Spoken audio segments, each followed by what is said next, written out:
Hemos visto que al aplicar un campo eléctrico a un material aparece una corriente. También un vector nuevo, el vector densidad de corriente, pudiéndose establecer una relación causa-efecto que matemáticamente se formaliza en una ley que indica que son proporcionales, que es la ley de Ohm. La magnitud que relaciona estos vectores es la conductividad del material, que en el caso de materiales no ómnicos, pues depende del campo externo, y cuya inversa se denomina resistividad. Conductividad y resistividad nos indican cómo va a reaccionar un material al aplicarle un campo externo para generar una corriente. La conductividad en el sistema internacional tiene unidades de Siemens amperio-voltio por metro a la menos 1. Y la resistividad pues tiene unidades de ohmio metro. Para que os hagáis una idea, aquí aparecen valores, por ejemplo, de resistividades pequeñas en el caso del cobre y mercurio y grandes en el caso de la silicona. Esta ley de Ohm se parece bien poco a la que conocemos de bachillerato, que relacionaba la diferencia de potencial con la corriente en un conductor. Vamos a ver cómo se puede obtener esa relación sabiendo ya que el vector densidad de corriente se relaciona con la corriente y que el campo se relaciona con la diferencia de potencial. Tomaremos un caso ideal, un caso particular, en donde el material tiene conductividad constante, sección constante, tiene forma rectilínea y uniforme, de longitud L, y una densidad de cargas, número de cargas por de volumen, también constante. En ese caso, bueno, pues todos los portadores son del mismo tipo, se mueven con la misma velocidad de arrastre. Un esquema sencillo sería este que veis aquí, en donde efectivamente todos los vectores implicados, campo externo, velocidad de arrastre, densidad de corriente e incluso los vectores geométricos que vamos a utilizar, el vector elemento de área perpendicular a la sección y el vector elemento de línea, en la línea de integración que vamos a tomar para calcular la diferencia potencial, son vectores paralelos y de igual sentido. El vector densidad de corriente es una magnitud constante en este caso, ya que es producto de tres magnitudes constantes, y la diferencia potencial se calcula como la circulación del campo eléctrico desde un punto del potencial alto a un punto del potencial bajo a través de cualquier línea. Como el campo es conservativo, pues podemos tomar, por ejemplo, esta línea recta como línea de integración que es paralela al campo externo. Si sustituimos el valor del campo externo por el vector densidad de corriente partido por la conductividad, obtenemos en la integral dos vectores, el vector j y el vector dl, que también son paralelos, con lo cual su producto escalar va a ser producto de módulos. Si sacamos para afuera el módulo del vector densidad de corriente, porque es constante, nos queda la integral de la diferencial dl, que es L. Obtenemos así la diferencia potencial en función de la conductividad o resistividad de esta manera. La corriente es al mismo tiempo el flujo del vector densidad de corriente. Los vectores j y ds son también vectores paralelos y de igual sentido, con lo cual su producto escalar va a ser un producto de módulos. Este módulo j es constante, lo puedo sacar de la integral y me queda la integral de la diferencial de ds, que es s. Si despejamos el módulo de j en esta ecuación y en la superior e igualamos, obtenemos la ley de Ohm que conocéis de bachillerato, en donde el producto L-ρ partido por sigma es lo que denominamos resistencia. Una resistencia que representa pues la oposición al paso de la corriente, ya que si la resistencia es alta, pues la corriente será pequeña. Y que en el sistema internacional pues tiene unidades de Ohm. se representan por una letra, en este caso griega, mayúscula, puesto que proviene de un nombre propio. Ahí veis dos fotos de resistencias claramente visibles en los filamentos de las lámparas incandescentes, que ahora es difícil de ver en nuestros hogares, puesto que son lámparas de muy baja eficiencia y en algún caso hasta son ilegales. En la página de proyectos de física tenemos varios ejemplos donde se trabaja de forma experimental estos conceptos. Pues por ejemplo, esta que veis aquí es un proyecto que intenta estudiar la relación de temperatura con resistencia. Este otro calcula la resistencia de una persona. Y finalmente este analiza la conductividad en un líquido. Os recomiendo que le echéis un ojo tanto a los proyectos como a los comentarios que se han ido construyendo a lo largo de los años. Esquemáticamente, cuando queremos representar valores conocidos de resistencia, utilizamos para una resistencia constante una figura como esta, y cuando la resistencia es variable utilizamos esta que veis aquí. Así, si tenemos una resistencia y queremos que circule una corriente, necesitamos conectarla pues con hilos conductores de resistencia cero o despreciable a una batería. Se establece una diferencia de potencial y circula una corriente de la zona de alto potencial a bajo potencial. Esa corriente la podemos calcular ahora con la ley de Ohm.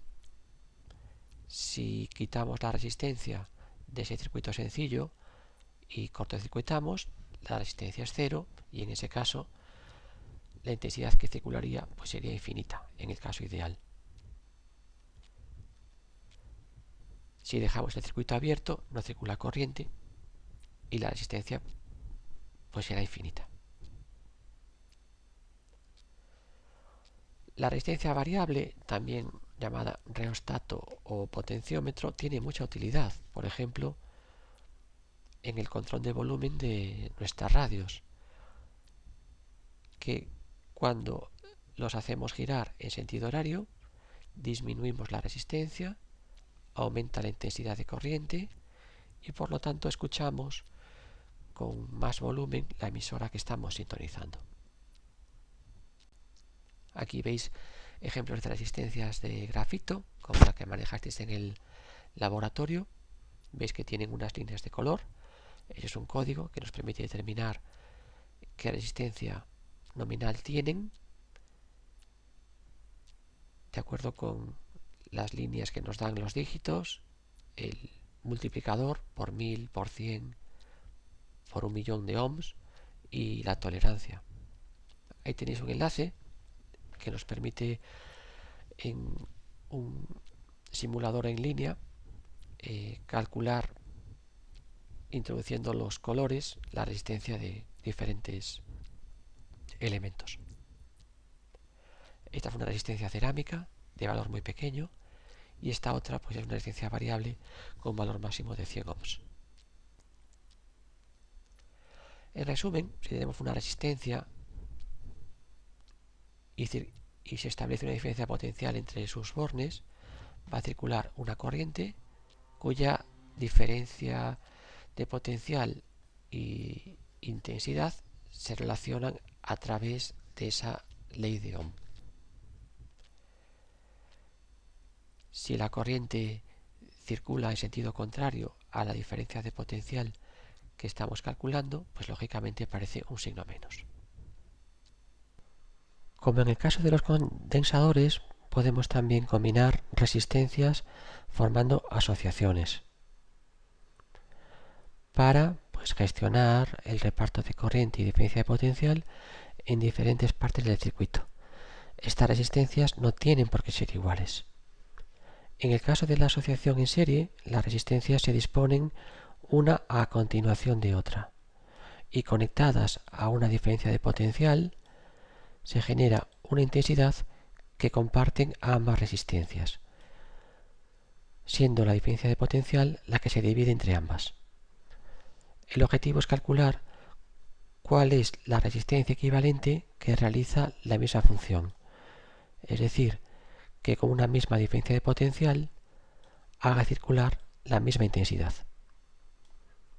Para ello, si utilizamos la ley de Ohm para las resistencias que estamos asociando, observamos que la resistencia R1 tiene una diferencia de potencial V más V0 y que es igual al producto de la corriente por R1, mientras que R2 tiene una diferencia de potencial V0 V menos que es igual a la misma corriente por R2.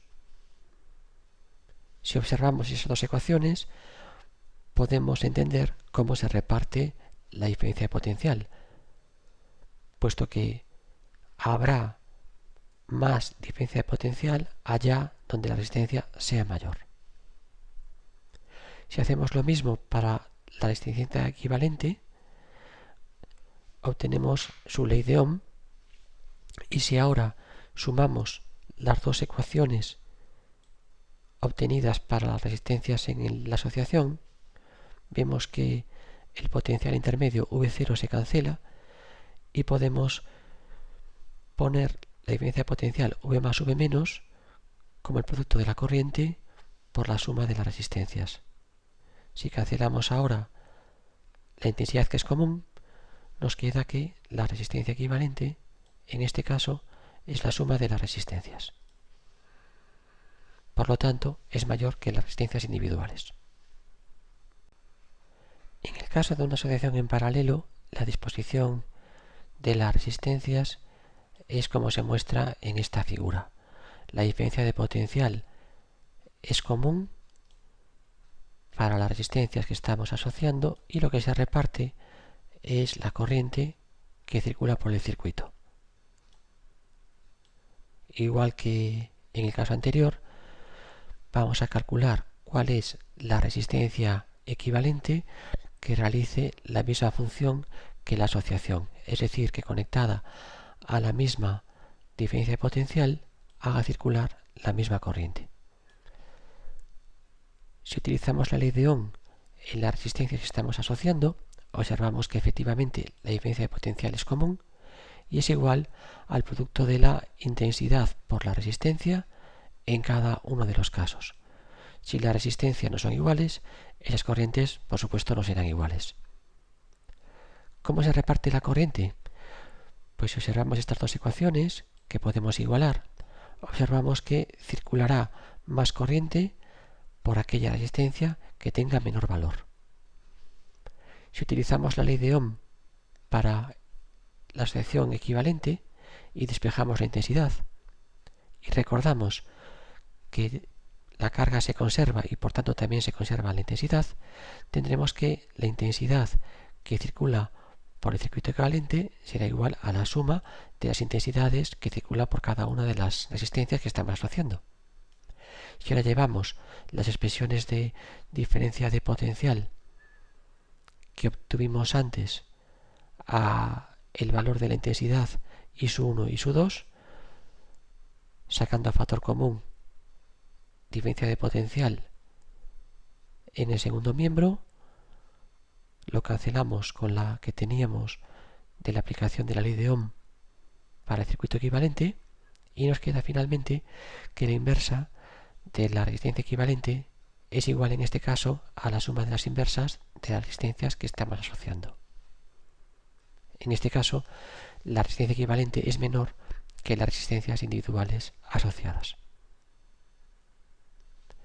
Esto tiene un peligro, ya que si asociamos un número elevado de resistencias, puede ocurrir que la corriente que circula se haga muy grande, dañando el circuito, incluso provocando algún incendio, como veremos en el apartado siguiente. A modo de resumen, en una asociación en serie, la diferencia de potencial es distinta entre las resistencias que asociamos y comparten la corriente que circula por ellas, mientras que en una reacción en paralelo se comparte la diferencia potencial y es distinta la corriente que circula por cada una de las resistencias. ¿Cuál es mayor? Bueno, pues evidentemente en este caso la resistencia equivalente de la reacción en serie va a ser mayor que la resistencia de la reacción en paralelo. Tenemos varios proyectos en nuestra página que ilustran este tipo de asociaciones, tanto en serie como en paralelo. Bueno, pues os recomiendo que le echéis un ojo y que también pues le echéis un ojo a lo que son los comentarios que vienen a continuación en cada uno de los proyectos.